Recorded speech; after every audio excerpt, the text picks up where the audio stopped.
நாம் இன்றைக்கி ரொம்ப காரசாரமான அட்டகாசமான சுவையில் நெத்திலி மீன் புளிக்குழம்பு தான் பண்ண போகிறோம். வாங்க எப்படி பண்ணுறதுன்னு பார்த்துலாம். ஒரு சட்டி அடுப்பில் வச்சுக்கோங்க. நான் இன்றைக்கி மண் சட்டியில் தான் பண்ணுறேன். மண் சட்டியில் நீங்களும் பண்ணுறதா இருந்தால் பண்ணலாம். உங்கள் விருப்பத்துக்கு ஏற்ற மாதிரி எடுத்துக்கோங்க. சட்டி காஞ்ச உடனே நம்ம எண்ணெய் சேர்த்துக்கலாம். நான் இன்றைக்கி தேங்காய் எண்ணெய் சேர்த்துருக்கிறேன். நீங்கள் தேங்காய் எண்ணெய் அப்படின்னா நல்லெண்ணெய் கூட சேர்த்துக்கோங்க. எண்ணெய் காஞ்சதுக்கப்புறமா நம்ம கடுகு சேர்த்துக்கலாம். கடுகு பொரியட்டும், வெயிட் பண்ணலாம்.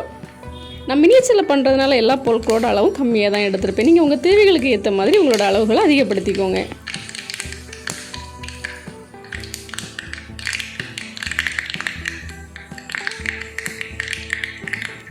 கடுகு போட்டுட்டு வெயிட் பண்ணலாம். இப்போது கருவேப்பிலைகளை சேர்த்துக்கோங்க. இப்போ கொஞ்சமாக சேர்த்துக்கோங்க. குழம்பு இறக்கும் போது நம்ம இன்னும் கொஞ்சம் சேர்த்துப்போம். அதுக்காக தான் இப்போ கொஞ்சமாக சேர்த்துக்க சொல்கிறேன். எங்கள் கன்னியாகுமரி சைடு, நாகர்கோவில் சைடில் பார்த்தீங்க அப்படின்னா கருவேப்பிலை இலைகளை குழம்புகளை நாங்கள் அதிகமாகவே சேர்த்துப்போம். இப்போது சின்ன வெங்காயம் சேர்த்துருக்குறேன். நான் இதுக்கு பல்லாரி சேர்க்காதீங்க, சின்ன வெங்காயம் சேர்த்தா ரொம்ப நல்லாயிருக்கும். நானும் சின்ன வெங்காயம் தான் சேர்த்துருக்குறேன். நான் மினியேச்சரில் பண்ணுறதுனால அளவுகளை கம்மியாக தான் எடுத்துருக்கிறேன். நீங்கள் உங்கள் தேவைக்கு ஏற்ற மாதிரி அளவுகளை அதிகப்படுத்திக்கோங்க. இப்போ பூண்டு பற்களையும் நம்ம உடச்சி போட்டுக்கலாம். நீங்கள் முழுசாக கூட போடலாம். கண்டிப்பாக இதுக்கு பூண்டு போடணும், போட்டுக்கோங்க. பூண்டும் சின்ன வெங்காயமும் சேர்ந்து நல்லா எண்ணெயில் வறுபடட்டும். இது கொஞ்சம் நல்லா வசங்கினதுக்கப்புறமா மீதி உள்ள பொருட்களை நம்ம சேர்த்துப்போம். இப்போ நம்ம பச்சை மிளகாய் நறுக்கி அதையும் கொஞ்சமாக நம்ம இதில் சேர்த்துக்கலாம்.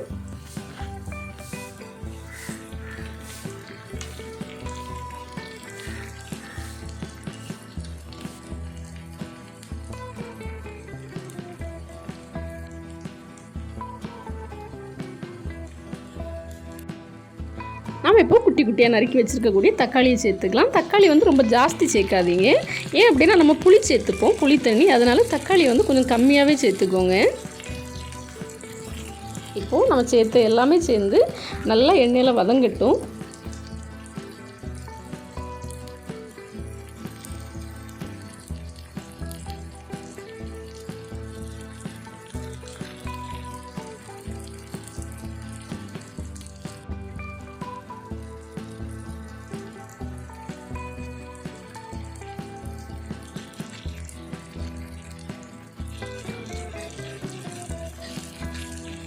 இது எல்லாமே நல்லா மசிஞ்சு அந்த எண்ணெயெல்லாம் கொஞ்சம் பிரிஞ்சு வர அளவுக்கு வந்ததுக்கப்புறமா நம்ம மசாலா பொடிகளை ஒன் பை ஒன் ஆட் பண்ணிக்கலாம்.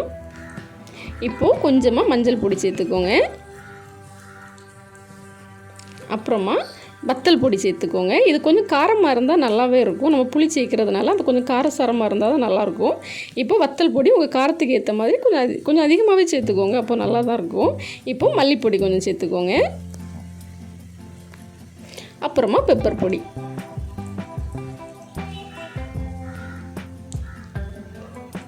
மசாலா பொருட்கள் இவ்வளோ போதும். இவ்வளோ தான் நம்ம சேர்க்க போகிறோம். வேறு எதுவும் சேர்க்க போகிறது கிடையாது. இப்போ இந்த மசாலா அப்புறம் ஆல்ரெடி போட்ட அந்த வெங்காயம், தக்காளி இதெல்லாம் சேர்ந்து எல்லாமே சேர்ந்து நல்லா மசிஞ்சு அந்த எண்ணெய் பிரிஞ்சு வர அளவுக்கு நம்ம நல்லா வதக்கி விட்டுடலாம். அந்த பச்சை வாசனை எல்லாம் போகிற அளவுக்கு வசங்கணும். அதுக்கப்புறமா நம்ம புளி தண்ணி சேர்த்துக்கலாம்.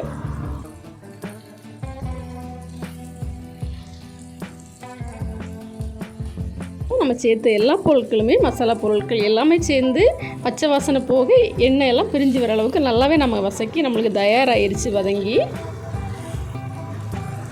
அடி பிடிக்காமல் நல்லா கிண்டி விட்டுக்கோங்க. இந்த ஸ்டேஜில் நம்ம கரைச்சி வச்சுருக்கக்கூடிய புளி தண்ணியை சேர்த்துக்கலாம். நல்லா ஃபில்டர் பண்ணி சேர்த்துக்கோங்க. சேர்த்தாச்சு. இப்போது இது நல்லா கொதித்து கொஞ்சம் குழம்புல கொஞ்சம் லைட்டாக கெட்டியாகிற அளவுக்கு இது கொஞ்சமாக வற்றினதுக்கப்புறமா நம்ம மீன் போட்டுக்கலாம். நான் இன்றைக்கி நெத்திலி மீனில் பண்ணுறேன். நீங்கள் நெத்திலி மீனில் தான் பண்ணணும் அப்படின்னு கிடையாது. உங்களுக்கு என்ன மீன் பிடிக்குமோ நீங்கள் அதில் பண்ணிக்கலாம். நம்ம புளிக்குழம்பு அப்படின்னாலே கத்திரிக்காயில், வெண்டைக்காயில், முருங்கைக்காயில் எல்லாம் பண்ணுவாங்க. நம்ம வித்தியாசமாக ட்ரை பண்ணலாம் அப்படின்னு தான் இந்த நெத்திலி மீனில் பண்ணியிருக்கேன். அந்த சுவை ரொம்பவே நல்லா இருந்துச்சு. இப்போ நம்ம அந்த குழம்புக்கு தேவையான உப்பையும் இது கூட சேர்த்துடலாம். எல்லாம் சேர்த்து நல்லா கொதி வரட்டும்.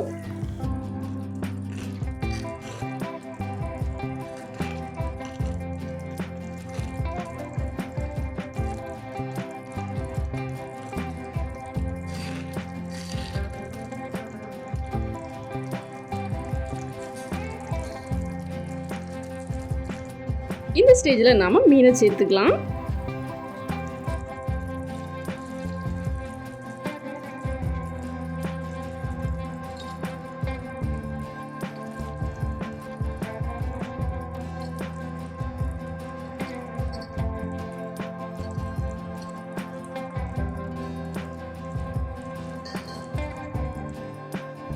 மீன் சேர்த்ததுக்கப்புறமா உடஞ்சிராமல் பார்த்து மெதுவாக கிண்டி விட்டுக்கோங்க. இது இன்னும் கொஞ்ச நேரம் இருந்து மீனெல்லாம் நல்லா வேகட்டும். பார்த்து மெதுவாக கவனமாக கிண்டி விட்டுக்கோங்க.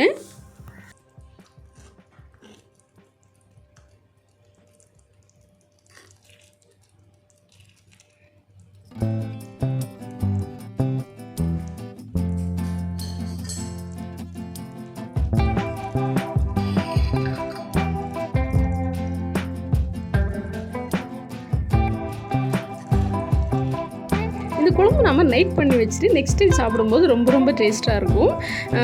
இது வந்து நம்ம சாதத்து கூட மட்டும் இல்லை, இட்லி தோசை கூட ரொம்பவே சூப்பராக இருக்கும். இப்போ நம்ம மீனெல்லாம் வந்து குழம்பு தயாராகிருச்சு. இந்த ஸ்டேஜில் இன்னும் கொஞ்சமாக கருவேப்பிலை மேலே போட்டுக்கோங்க. அப்போ ரொம்பவே வாசமாக இருக்கும்.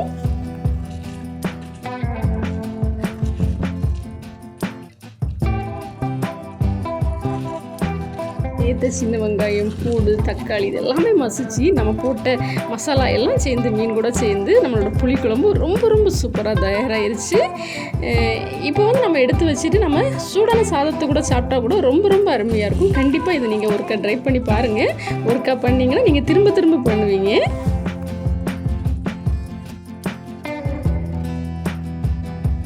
இப்போ குழம்பு லைட்டாக அலசிட்டு நம்ம இறக்கிடலாம். ரொம்ப வாசமாக பார்க்குறதுக்கு ரொம்ப சூப்பராக அருமையாக இருக்குது.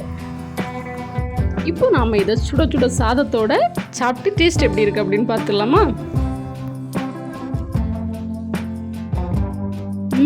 சுட சாதமும் சூப்பராக தயாராகிருச்சு.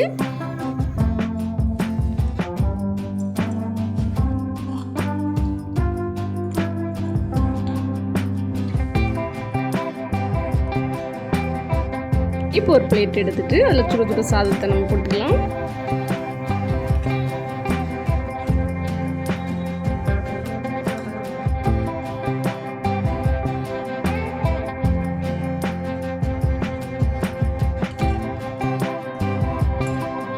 இப்போ நம்மளோட காரசாரமான நெத்திலி மீன் புளிக்குழம்பு இது கூட ஊற்றிக்கலாம்.